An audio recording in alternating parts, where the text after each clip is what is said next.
Muy buenos días, muy buenas tardes, muy buenas noches. Mi nombre es Marcos David Aulos Gómez, soy pastor evangélico en Salta Capital, Argentina y graduado del Instituto Bíblico Filadelfia.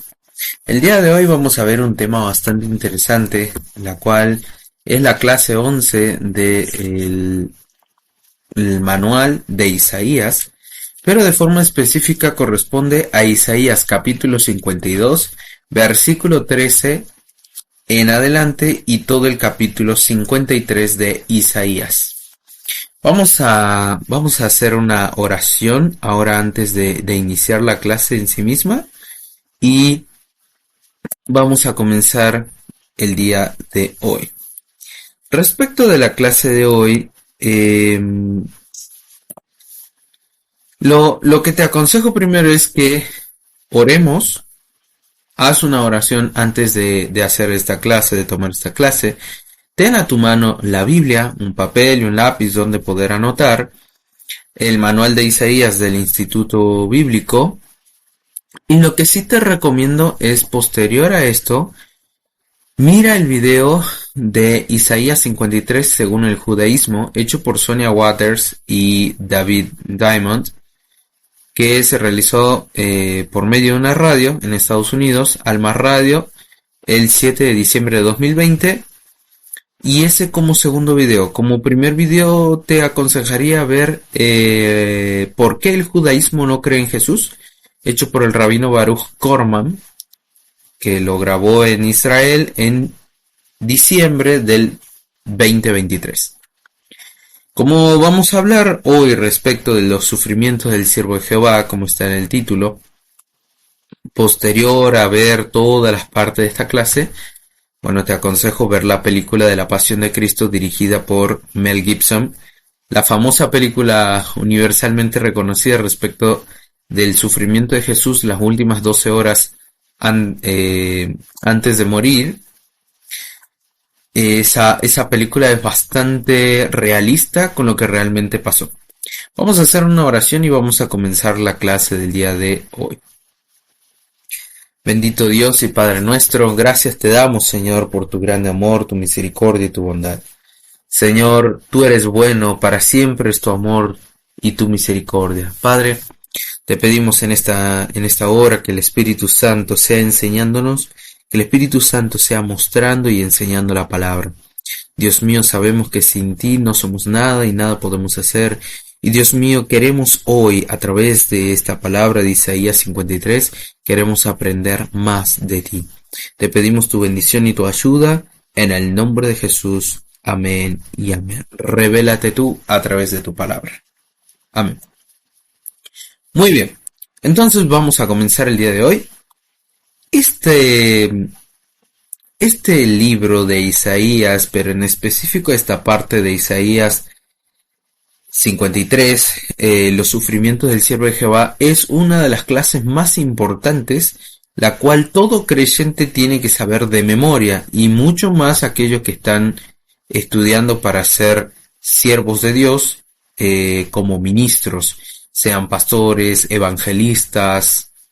Este capítulo es la base de nuestra fe en Cristo Jesús, reconociendo su mesianismo, o sea que Él es el Cristo, el sacrificio perfecto, y es la base para la doctrina de la salvación. Vamos a comenzar.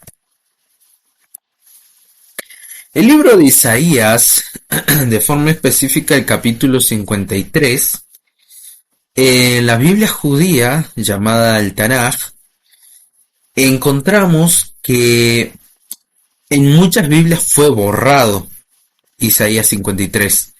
Si tomamos alguna Biblia, algún Tanaj judío, Tanaj Emet, por ejemplo, la porción del libro de Isaías se va leyendo desde el capítulo 52, del 1 hasta el 12, pero después salta directamente al capítulo 54.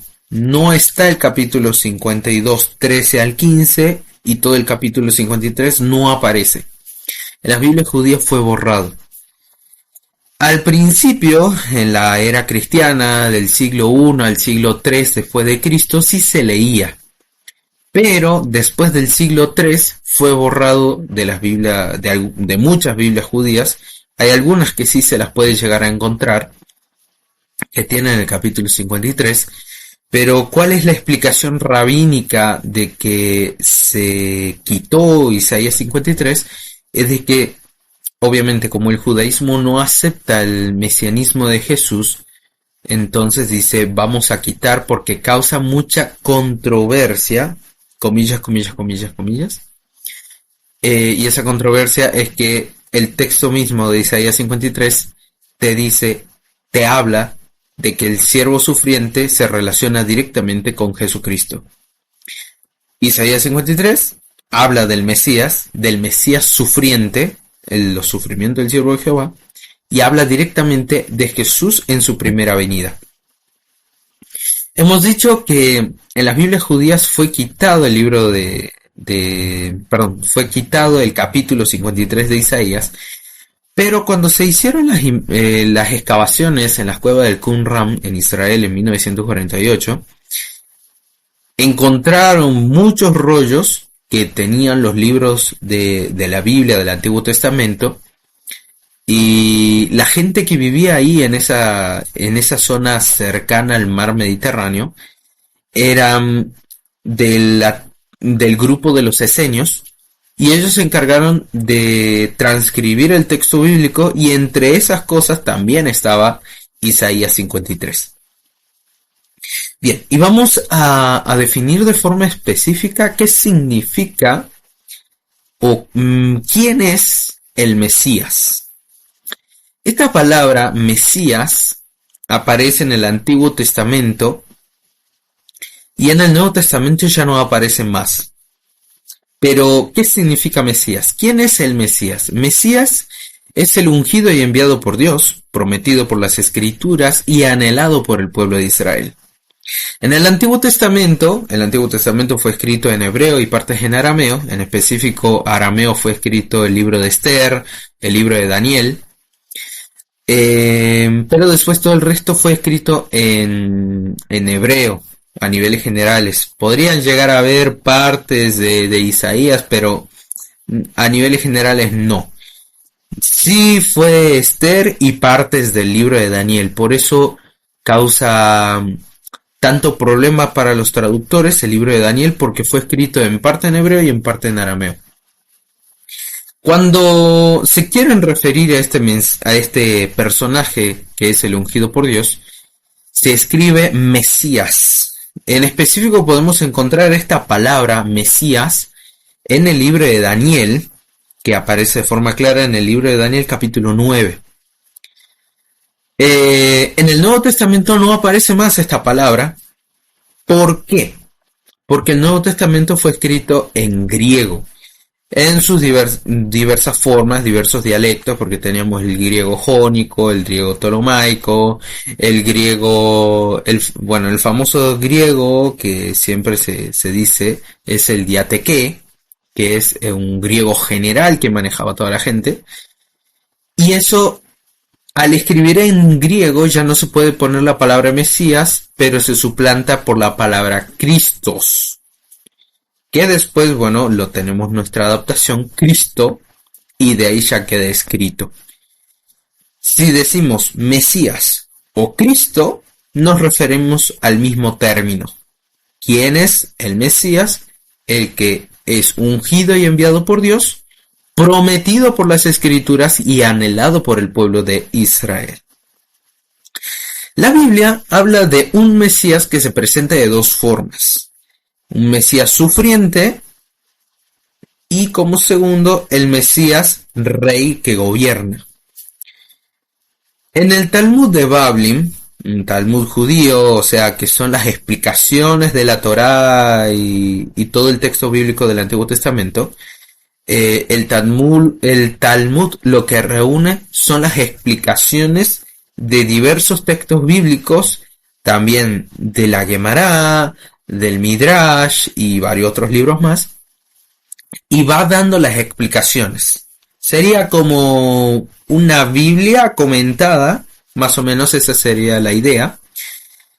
Pero en el Talmud de Bablim, porque hay dos Talmudes, el de Jerusalén y el de Bablim, en el Talmud de Bablim dice en el Trato de Sanedrín 98a y b, cuando se refiere al siervo sufriente, lo dibuja como el sabio leproso. Y más adelante vamos a ver el por qué dice sabio leproso. Y bueno, por último, para decir que esto es una joya dentro de la palabra de Dios, es que el Mesías sería como la historia de José, la de David en el Antiguo Testamento y aún la historia de Isaac, el hijo de Abraham. ¿Qué tienen estos personajes bíblicos de forma específica? ¿Qué pasó con David? ¿Qué pasó con José? Bueno, muchos sabemos que la historia de estos dos personajes bíblicos fue primero una historia de desprecio, una historia en la cual, a ver, ¿cómo comienza la historia de José? José empieza a tener unos sueños que dice yo voy a gobernar, vi que 11 estrellas se postraban delante de mí, vi que subían las bolsas de trigo que se había cosechado y se inclinaban delante de él. Y en el caso de David, cuando el profeta Samuel fue a buscarlo a la casa de Isaí, no lo encontró de primera, sino que al último su papá, Isaí, dice, sí, tengo un hijo más, pero está allá lejos junto con las ovejas. Y cuando lo llamaron, fue ungido. Pero mientras tanto, desde el momento que fue ungido hasta que asumió el cargo como rey, pasaron muchas cosas. Tuvo persecución, fue menospreciado también por sus hermanos, y también pasó lo mismo con la historia de José, porque David fue a la guerra para llevarle provisión a los hermanos, pero no lo querían, le decían, vete de aquí. Y sin embargo, David, bueno, después, guiado por Dios, demostró su valentía diciendo, yo voy a matar a ese Goliat, ese filisteo incircunciso que viene en contra de los ejércitos del rey de Israel. En el caso de José es similar, fue despreciado por sus hermanos, estuvo en la prisión, estuvo en Egipto, pasó de todo, hasta que al final José y David tuvieron un lugar prominente en el gobierno. Isaac, la historia de Isaac fue que él nació por una promesa. ¿Ya? Bueno, vamos conectando. Isaac nació por una promesa de Dios dada a Abraham. Y luego de esto, ya cuando Isaac empezó a crecer, Dios le dijo, ofréceme a tu hijo en sacrificio. Y llegó al punto que Abraham tenía que presentarlo en sacrificio, símbolo de lo que luego sería la vida de Jesús, presentándose como un sacrificio. Pero bueno, de forma específica Isaac, como no era hombre santo sin pecado, entonces Dios proveyó el cordero, correlación, Dios proveyó el cordero para el sacrificio que tenían que elevarse a Dios. Luego de eso, Isaac fue creciendo, después se casó y fue prosperado. En relación, en el futuro se dice, Cristo va a tener una boda, las bodas del Cordero, y él ya es prosperado en todos los ámbitos. Como unas pequeñas notas al pie de página para que los tengan en cuenta. Vamos a comenzar directamente con Isaías. Esta clase es hermosísima, pero a la vez es muy densa. Yo les aconsejo que vayan marcando en sus Biblias o vayan haciendo sus apuntes, porque vamos a ir correlacionando el texto bíblico con algún comentario o con alguna parte del Nuevo Testamento. Esta es la organización que le he dado. Comencemos con Isaías capítulo 52, versículo 13, que dice: He aquí mi siervo será prosperado y engrandecido y exaltado, y será puesto muy en alto. Antes de que Jesús aparezca, recordemos que la historia del pueblo de Israel viene de que, y lo fuimos estudiando durante todas estas clases de Isaías, el pueblo de Israel fue invadido por otros reinos, después hasta que llega el último, que el reino de Judá es invadido por los babilonios, por Nabucodonosor, y son expulsados de su tierra hacia otro lugar.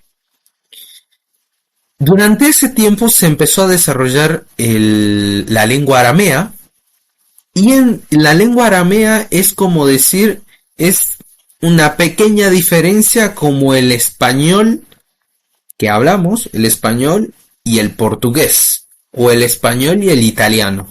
Son parecidos y a niveles generales se puede entender algunas palabras. Inclusive si no sabes portugués, escuchas a alguna persona que hable en portugués aquí de Brasil. Nosotros estamos en Argentina y más o menos podemos entender qué es lo que está hablando, porque son lenguajes parecidos. En el caso del hebreo y el arameo, similar. Durante este tiempo se desarrolló por los rabinos judíos un escrito que fue traducido del hebreo al arameo, que se conoció como el Targum. El Targum de Isaías fue la traducción del hebreo al arameo realizada antes de Cristo por los rabinos judíos. Y de este texto bíblico, los sufrimientos del siervo de Jehová, Isaías 52:13, cuando los rabinos pusieron en el Targum, lo dijeron de forma específica: esto es un texto mesiánico. Nosotros en nuestra amada versión Reina Valera tenemos: He aquí que mi siervo será prosperado, será engrandecido y exaltado, y será puesto muy en alto. He aquí que mi siervo será prosperado. En el Targum de Isaías aparece: He aquí que mi siervo el Mesías. Ya lo dice de forma directa. He aquí que mi siervo el Mesías será prosperado, engrandecido y exaltado y puesto muy en alto. Cuando dice muy en alto, podemos tener dos entendimientos. Ahora, ya que entendemos que Jesús es aquel siervo sufriente, podemos entender de dos formas. Será puesto muy en alto, será elevado en una cruz, o el segundo entendimiento, elevar en puesto y hacerlo notable, de que es una persona reconocida. Versículo 14. Isaías 52:14. ¿Cómo se asombraron de ti muchos? De tal manera fue desfigurado de los hombres su parecer, y su hermosura más que la de los hijos de los hombres. El sufrimiento del Señor Jesucristo fue muy grande, pero muy, muy grande. Por eso dice que muchos al verlo se asombrarán. Y el castigo al que fue sometido el Señor Jesús lo desfiguró. Por eso dice el texto bíblico: de tal manera fue desfigurado de los hombres su parecer. Pensemos e imaginemos la situación de que Jesús, cuando fue arrestado, no lo arrestaron como arrestan a la gente hoy en día, sino que mientras que lo llevaban, lo iban golpeando.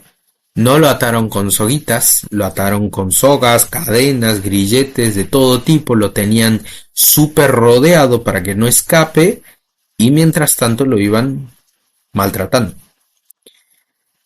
Después, cuando se presenta delante de Caifás, escrito en los evangelios, Mateo, Marcos, Lucas, Juan, pero de forma específica en Mateo se lo puede leer mejor, dice que lo empezaban a golpear.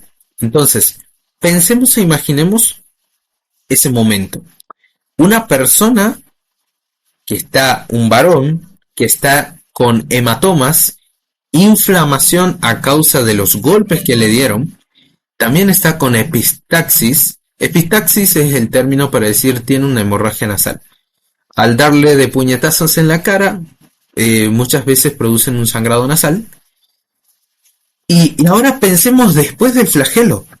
El flagelo más o menos es como se lo pinta en la película de la Pasión de Cristo.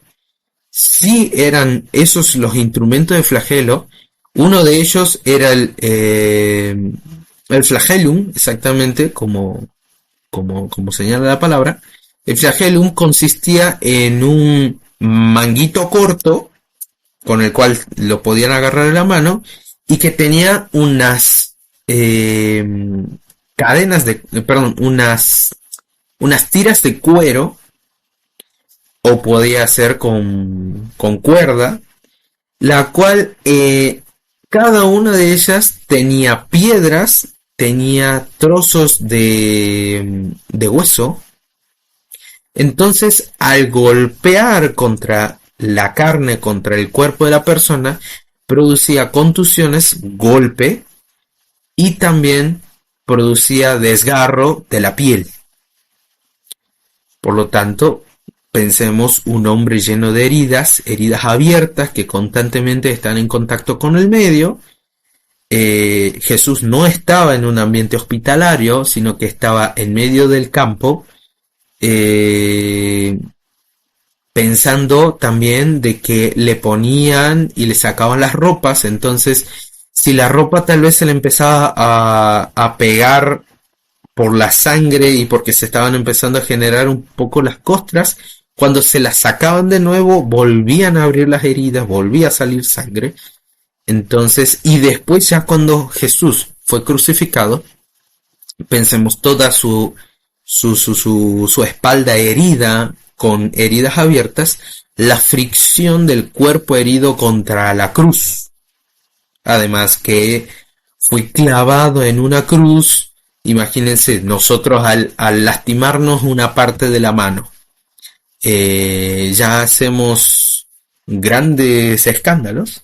Imagínense la situación y el dolor que llegaba a sentir el Señor Jesús con tanto golpe, con tantas heridas que tuvo en su cuerpo. Pasando al verso 15, Isaías 52:15 dice: así asombrará él a muchas naciones, los reyes cerrarán ante él la boca, porque verán lo que nunca les fue contado y entenderán lo que jamás habían oído. ¿Cómo se asombrarán? Así asombrará él a muchas naciones. Naciones, vamos desde lo singular hasta lo más grande. Cuando se refiere a naciones, se refiere a personas, a pueblos, países o reinos enteros. Se asombrarán de él, se asombrarán de este siervo sufriente, muchas personas, singular, algo pequeño. Pero también no tan solo muchas personas, sino muchos pueblos, muchas comunidades, muchas ciudades, países y aún reinos. La muerte de Jesús, la muerte del Mesías, sería una muerte de gran asombro. La muerte de Jesús realmente fue asombrosamente sanguinaria. Si nos ponemos a investigar un poco más acerca del sacrificio de crucifixión, las crucifixiones no eran muertes muy lindas, sino que eran bastante sangrientas, involucraban mucho dolor, era para menosprecio, pero era un menosprecio que no tiene límite en este tiempo. Pero a la vez la muerte de Jesús fue una muerte llena de misterio, porque cuando Jesús está siendo ajusticiado, está delante de Pilato. Si ustedes recuerdan el libro de San Juan capítulo 19, antes de que Pilato dé la orden, bueno, hagan con él lo que ustedes quieran, yo no quiero tener en mis manos la sangre de este hombre, y se lavó las manos. Antes de ello, Pilato le dice: ¿qué dices que haga? Porque yo tengo poder para soltarte o para crucificarte. Y fue una muerte llena de misterio, porque ahí el mismo Jesús le dijo: ninguna autoridad tendrías sobre mí si no te hubiese sido dada de arriba.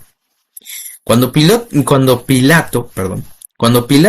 lo interroga por primera vez, también descubre y dice, yo no lo quiero herir, no quiero que pase nada con esta persona, porque no hallo en él culpa alguna, no encuentro en él delito. Sin embargo, la muerte de Jesús fue una muerte llena de misterio, obviamente llena de injusticia, y valga la redundancia, la muerte de Jesús fue una muerte de muchísimo dolor. Y ahora sí entramos, capítulo 53. Yo les aconsejo que los textos bíblicos que vayan apareciendo para este lado, para el lado del Nuevo Testamento, pónganlo ahí en el marco de su Biblia, o justo después de que termine el texto bíblico vayan poniendo los textos bíblicos, porque de verdad les va a ayudar muchísimo. Isaías 53:1.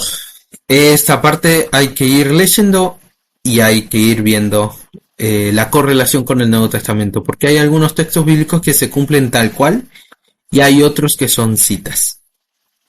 Isaías 53:1. ¿Quién ha creído a nuestro anuncio? ¿Y sobre quién se ha manifestado el brazo de Jehová? Esta palabra está escrita de nuevo, pero en el libro de San Juan, capítulo 12, verso 37 al 38. Y aquí quiero hacer un comentario, quiero hacer un punto de aparte, porque dice, ¿quién ha creído a nuestro anuncio? Y un anuncio es un mensaje que una persona da hacia otros. Y lo que está diciendo aquí el profeta Isaías es, ¿quién ha escuchado el mensaje que estamos trayendo? ¿Quién ha creído el mensaje que nosotros estamos predicando? Y sobre quién se ha manifestado el brazo de Jehová, también dice, el brazo de Jehová significa como el hombre que es una extensión de Dios.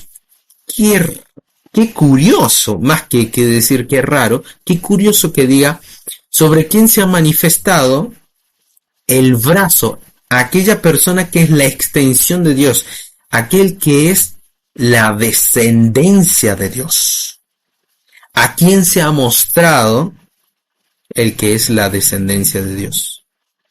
Y sobre quién se ha manifestado el brazo de Jehová. Es un texto bíblico que tiene mucho misterio. Vamos a ir acelerando. Isaías 53:2. Subirá cual renuevo, un remanente, subirá cual renuevo delante de él y como raíz de tierra seca. En la tierra seca no crece nada. Sin embargo, aquí dice, en medio de esa tierra seca, en medio de la situación que iba a estar pasando Israel en ese tiempo, hay alguien que iba a resurgir. Subirá cual renuevo delante de él y como raíz de tierra seca. No hay parecer en él ni hermosura. Le veremos, mas sin atractivo, para que le deseemos. Filipenses 2, 6 al 7 dice, el cual siendo en forma de Dios, hablando de Jesús, no estimó ser igual a Dios como a cosa a que aferrarse, sino que se despojó a sí mismo tomando forma de siervo, hecho semejante a los hombres. Isaías 53:3. Despreciado y desechado entre los hombres, varón de dolores, experimentado en quebranto, y como que escondimos de él el rostro. Fue menospreciado y no lo estimamos. Esta palabra se cumple tal cual cuando a Jesús lo están llevando delante del juicio, delante de Caifás, Mateo 26, 65 al 67.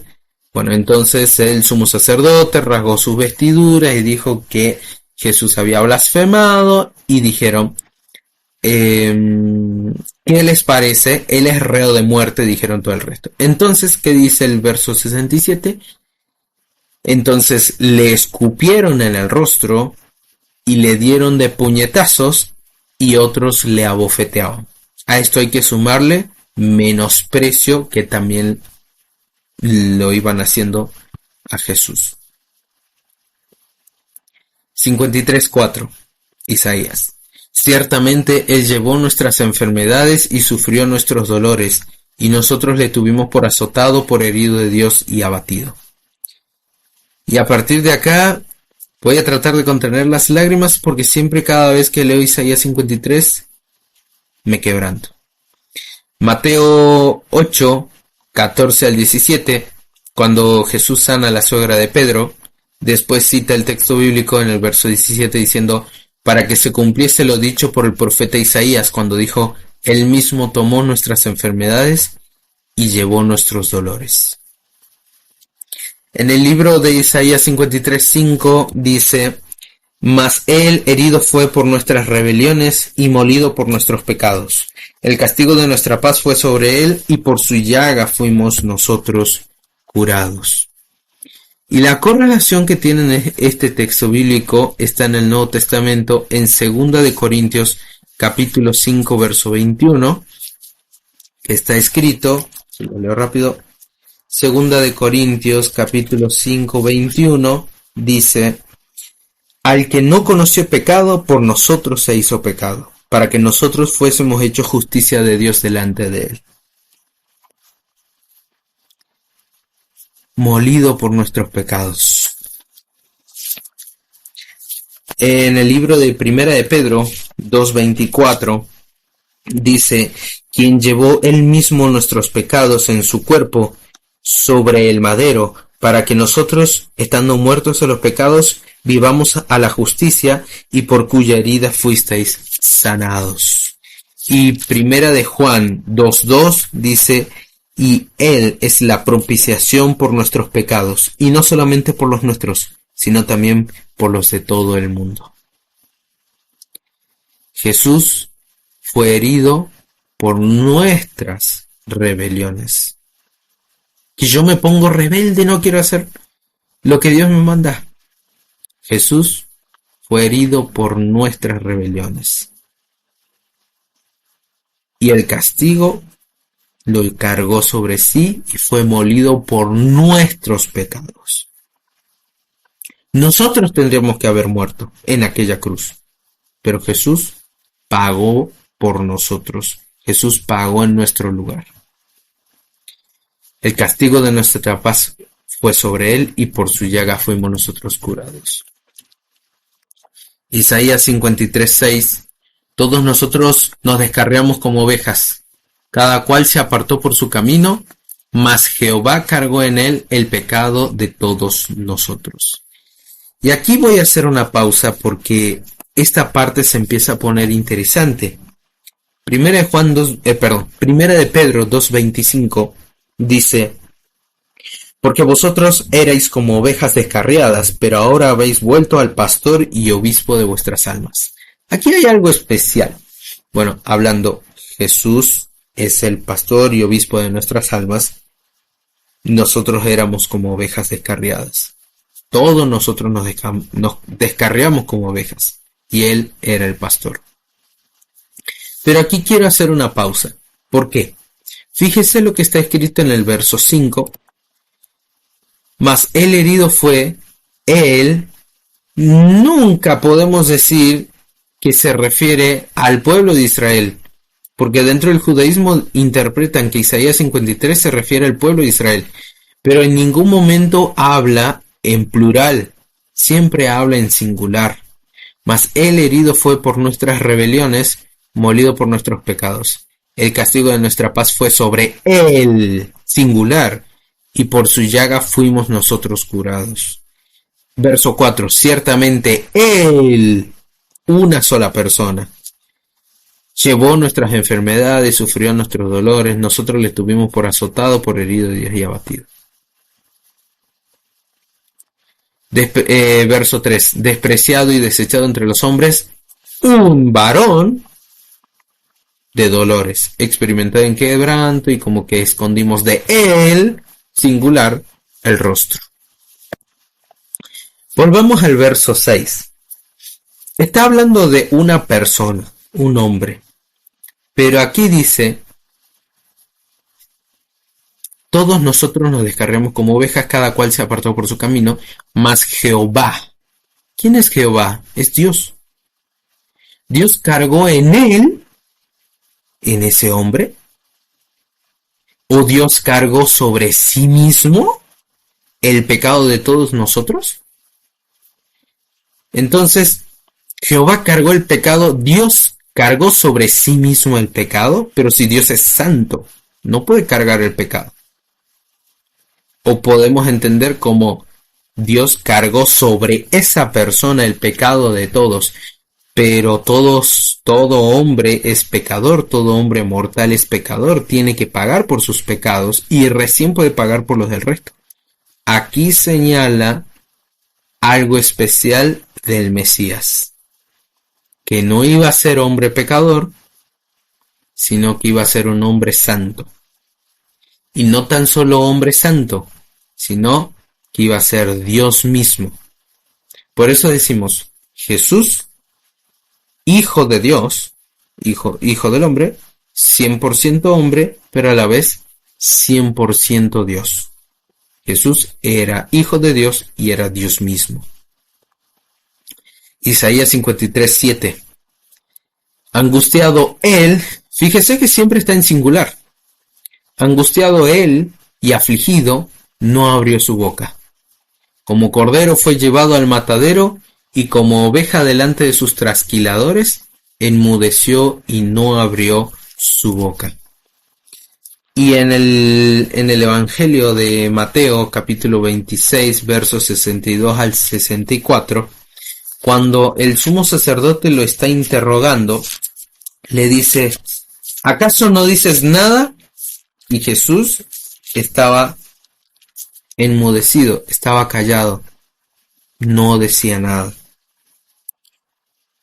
Levantándose el sumo sacerdote le dijo, ¿no respondes nada?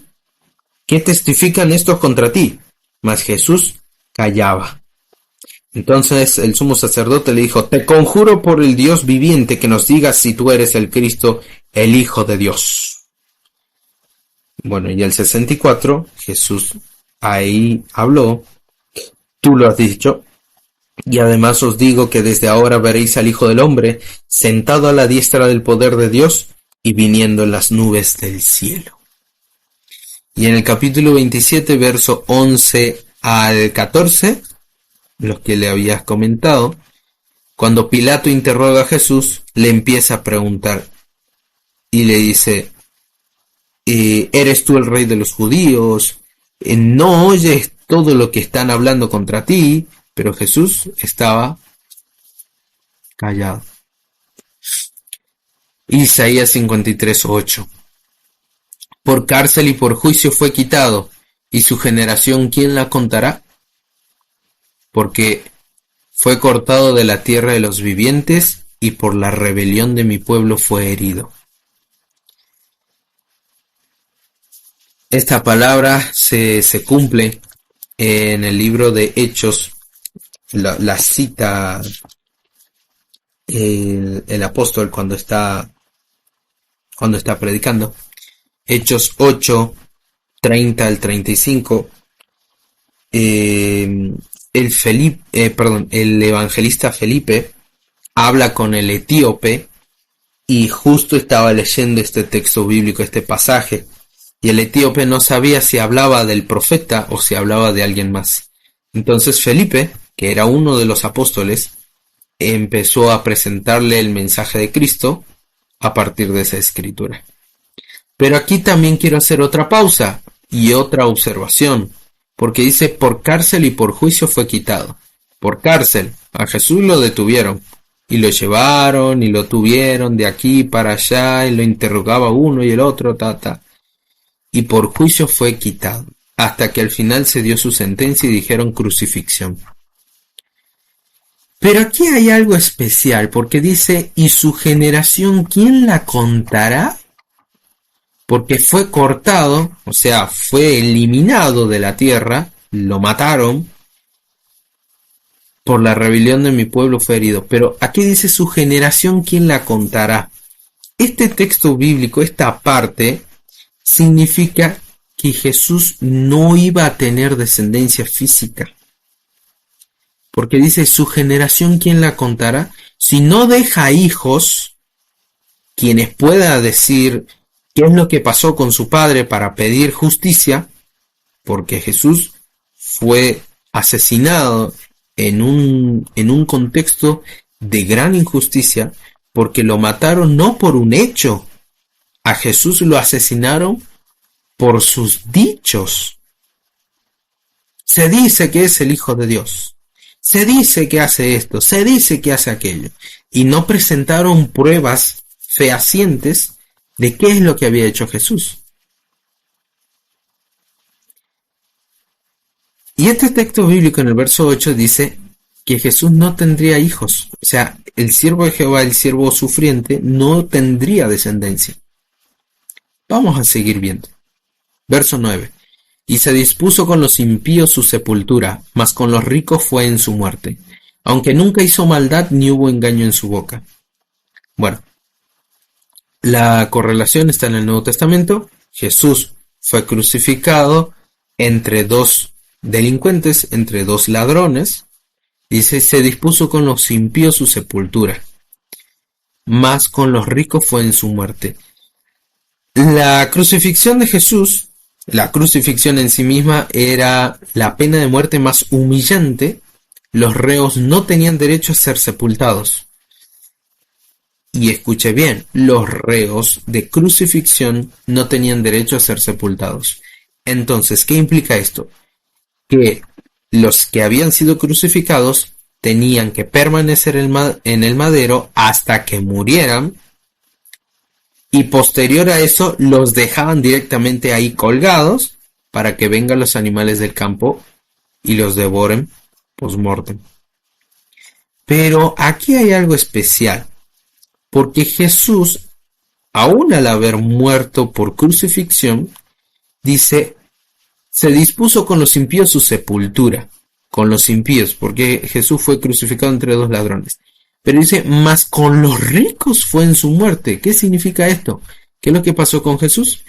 Que luego José de Arimatea, que era un hombre rico, pidió el cuerpo de Jesús y le dio sepultura en una cueva nueva, en una tumba nueva que había comprado. ¡Wow! ¡Wow! Seguimos.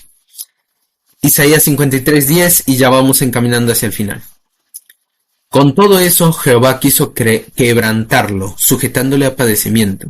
Cuando haya puesto su vida en expiación por el pecado, verá linaje, vivirá por largos días y la voluntad de Jehová será en su mano prosperada.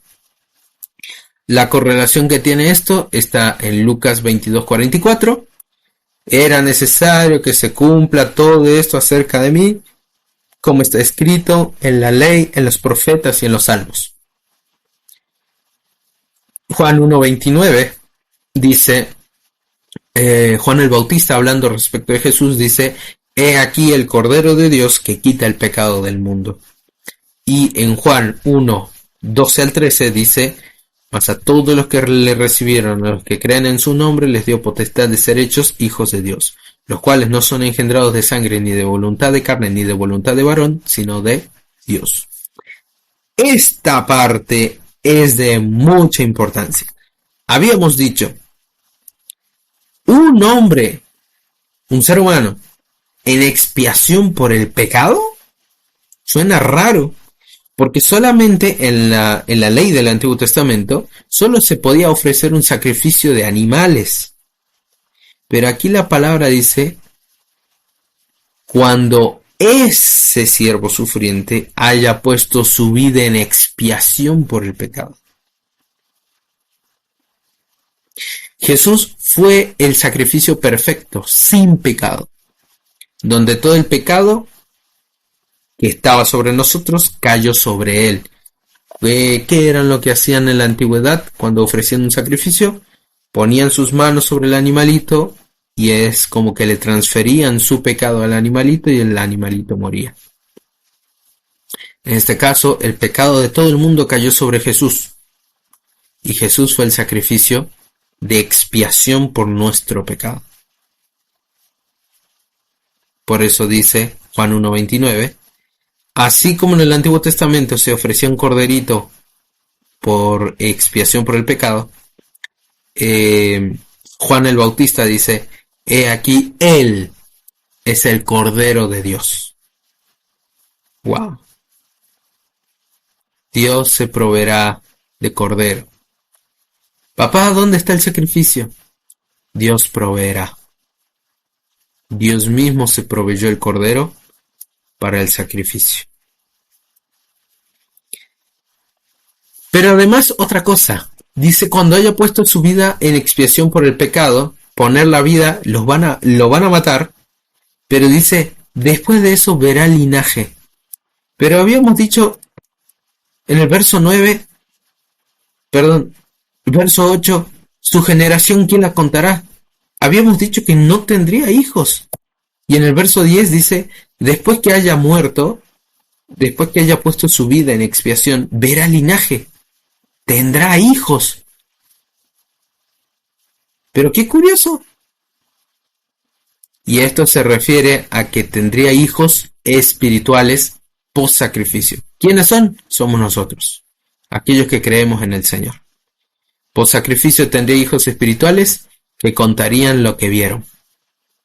Los apóstoles.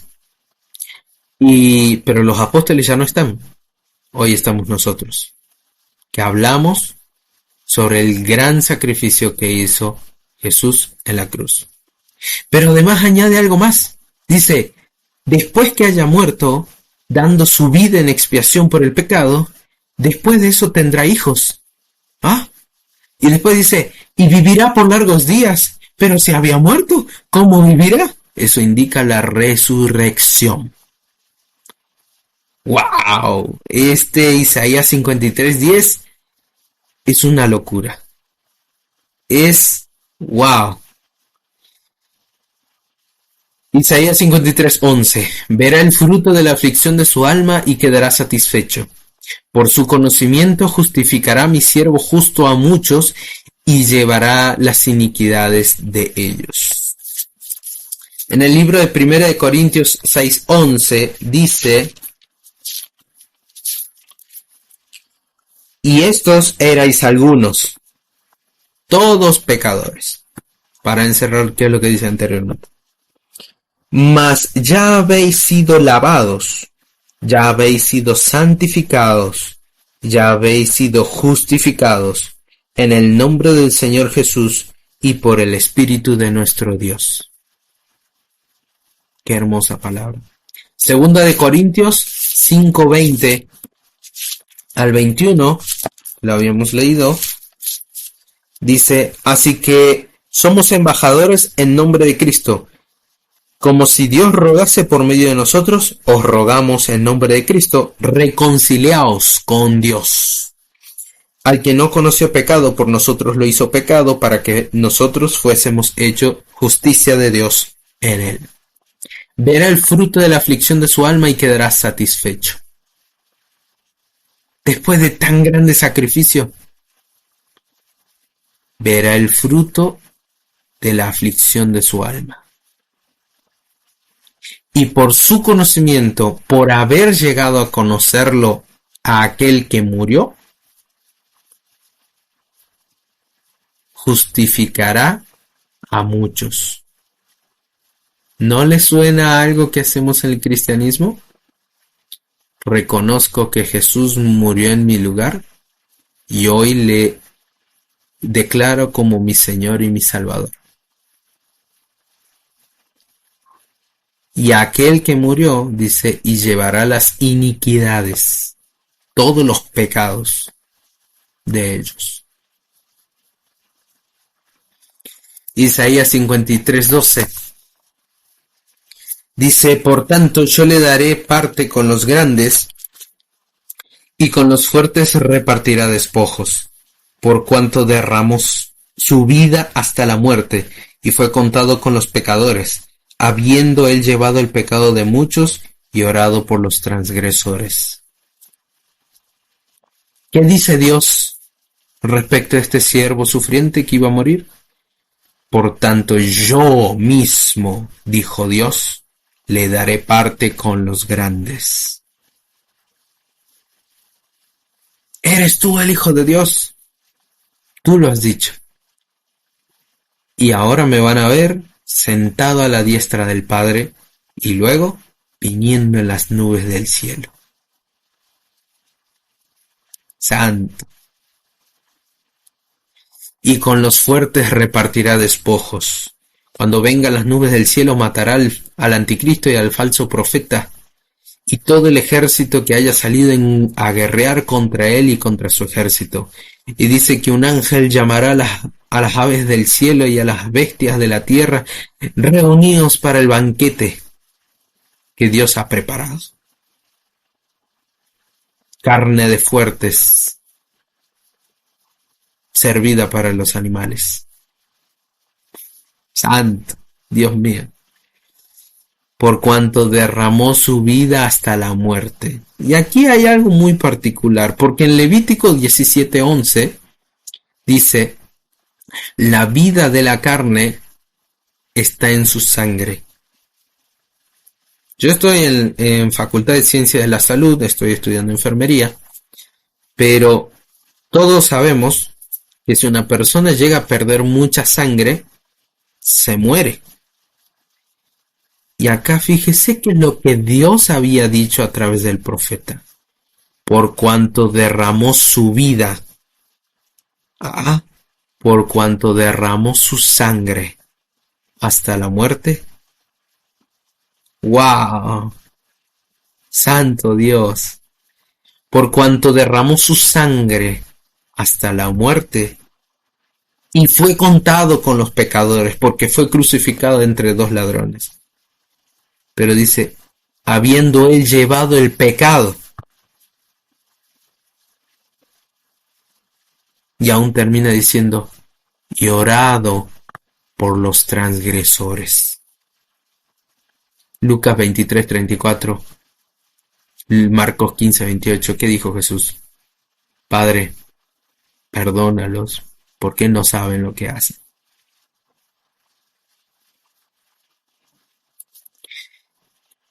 Isaías 53 es uno de los capítulos más maravillosos que cualquier cristiano puede leer, y cuando el Espíritu Santo realmente te revela lo que está escrito, no hay palabras para agradecer a Dios por el sacrificio de Jesús. Terminamos esta clase leyendo Isaías 53:5, que dice, mas él herido fue por nuestras rebeliones y fue molido por nuestros pecados. El castigo de nuestra paz fue sobre él, y por su llaga fuimos nosotros curados.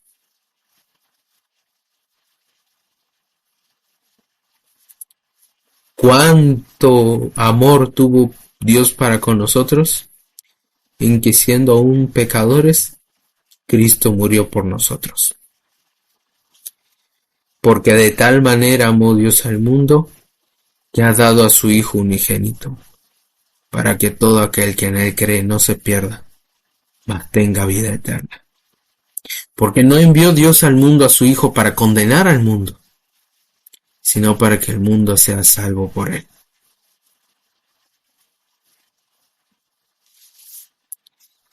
Padre bendito, gracias te damos por la enseñanza del día de hoy. Gracias te damos, Dios, por el sacrificio de Jesús en la cruz. Y gracias porque hoy podemos decir, gracias al sacrificio de tu Hijo amado, hoy soy salvo, hoy soy un hijo, hoy soy una hija de Dios. Y hoy puedo decirte gracias porque he sido rescatado para ti. Gracias por el sacrificio bendito de Jesús. Gracias por esa sangre derramada por mí, derramada por el mundo entero. Gracias te damos, Dios. Amén.